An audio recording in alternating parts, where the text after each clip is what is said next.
Hi guys, Tara here with another video, and this is for the spooky season, because this deals with vampires.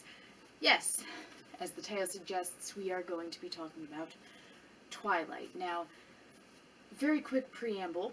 I do remember vaguely reading this book when it first came out back in high school. I am 30 now, so high school was a little ways away for me, so I don't really remember much. I don't even remember reading all of it.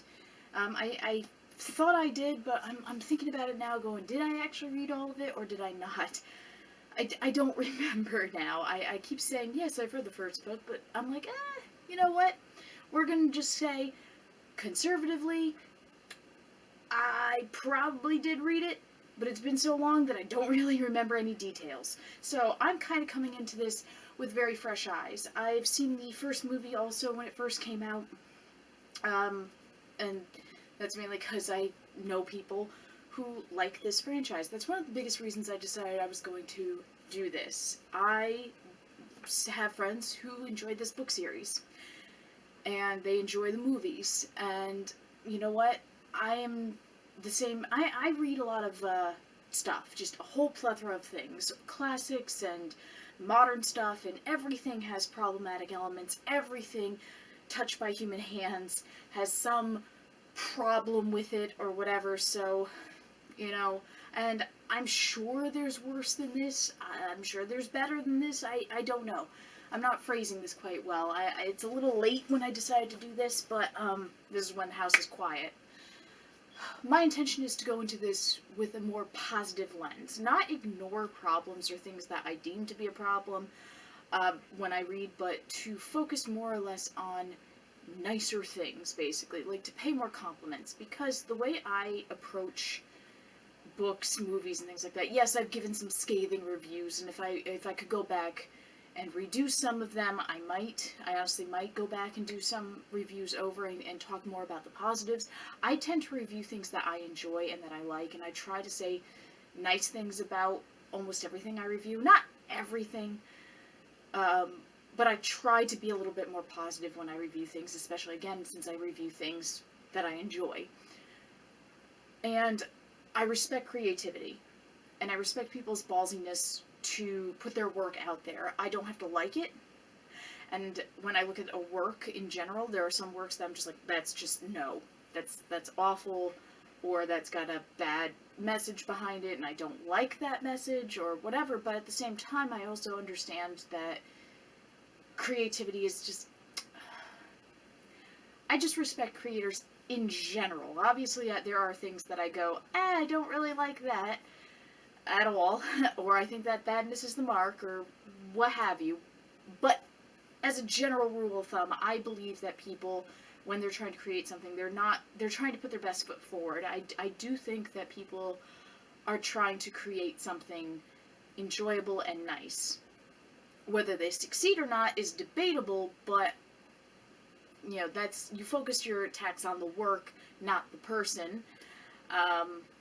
So in general, that's my view. So I don't believe that with Stephenie Meyer, especially since this book I think is like 15 years old now, and the craze has died out and such. I don't think at all that she was setting out to write anything bad or problematic or whatever. Well, you've seen the arguments. The movies and the books have been out for so damn long, and they've been ripped apart, ripped to shreds. So, like I said, my intention is to go through and look for things that I find good, or at least interesting, to take a more positive light. And I kind of consider myself a bit more of a raw source on this, because I'm not overly familiar with the Twilight franchise. And yeah, let's begin. First of all, just also another quick aside, I actually really do like the cover of this. I absolutely think that this is a wonderful, eye-catching, minimalistic design. I do think that that's good. It speaks to, like, mystery and macabre, in my opinion, with its simplicity. I will say that's pretty nice. Well, it starts with the Bible quote for some reason.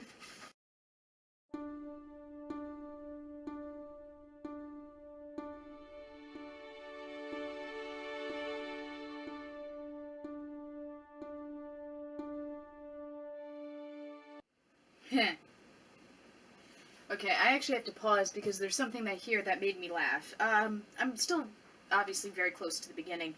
Um, but I honestly feel that this beginning chunk, while still relatively vague, gives you a good sense of Bella, the main character, her mindset, and her relationship with her parents, as well as foreshadowing some things that are going to be happening in very subtle ways by using the environment to do so.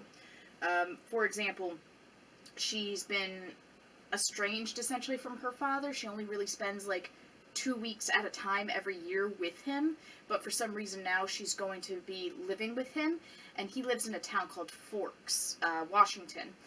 She doesn't like going there because it's always rainy and cold and nasty, and she doesn't like that. She's all about living in Phoenix. She loves the city, she loves the heat, she loves the sun. But for some reason, she is now going to be living with her father, and she calls him Charlie in her mind. She acknowledges it's her dad, but she doesn't. It seems like she's very awkward around it. She's even said, I don't know how we're gonna even get on. He seems okay with me going there. He seems kind of happy that I'm going there, but at the same time, we don't know each other, is kind of the vibe I'm getting. She also is talking about her mom, and it kind of makes me wonder what her mom is like, because we only get like this brief little synopsis of her mother and her relationship with Bella. It seems like Bella is always being responsible for her mother, because her mother is harebrained, and she has childlike eyes, and even though the mother has this man named Phil in her life now, I guess that's her new boyfriend, who can pay the bills, Bella's worried about like some of the more finer details, like who's going to make sure that there's gas in the car, who's going to make sure that there's food in the fridge. So I get the sense that Bella is always being responsible.